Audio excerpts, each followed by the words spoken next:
سلامونه دوستانو، دغه وجنې میناشا نن په پېښور کې د نامعلومه خلکو لخوا نه په ډزو باندې ووژل شوه. د خلکو وینا دا ده چې هغه وایي چې دوی به ډانسونه کول مختلفو ځایونو کې، دا یو ډانسره وه نو ځکه دوی وژلې ده. نو پولیسو د دوی خلاف کاروایي کړې ده، د دوی خلاف اف آی آر درج کړی دی او د دوی د نیولو هڅې کوي. نو دوستانو د شاهنامه خان خولې نه اورو چې هغه کسان اوس نیول سوي دي که نه، آیا د هغو خلاف مقدمه درج سوې ده که نه.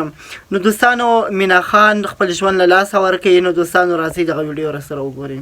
بسم الله الرحمن الرحیم. په پېښور کې یو اداکاره مینا شاه چې هغې به سټیج باندې ډرامې هم کولې او یو ویل نون چهره وه، هغه نن په رکشه کې روانه وه او پېښور کې هغه څه کسانو وویشته، هغه وفات شوه او ډریور چې دی نو هغه زخمی دی.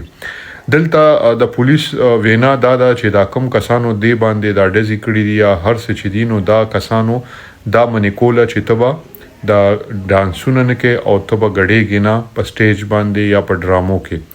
زه دلته دا یو خبره کوم چې د هر انسان سره انسان اختلاف لرلی شي، خو د مرګ حق چاته هم نه دی حاصل.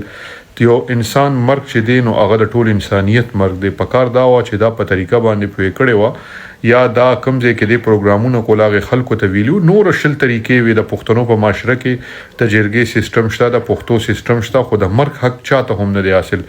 یو ښکلې اداکاره د دې دنیا نه لاړه. تاسو ټولو ته مې دا ریکوست دی چې دا په خپلو دعاګانو کې یاد وساتئ او کیدی شي چې ستاسو دعا دې وخت کې د دې پکار وي. دې نه علاوه زمونږ پوره کوشش دی چې دا کم کسان دا کار کړی دی چې هغه گرفتار شي او هغې ته سخت نه سخت سزا ملو شي چې سبا بل څوک چا سره داسې ونه کړي. Thank you so much.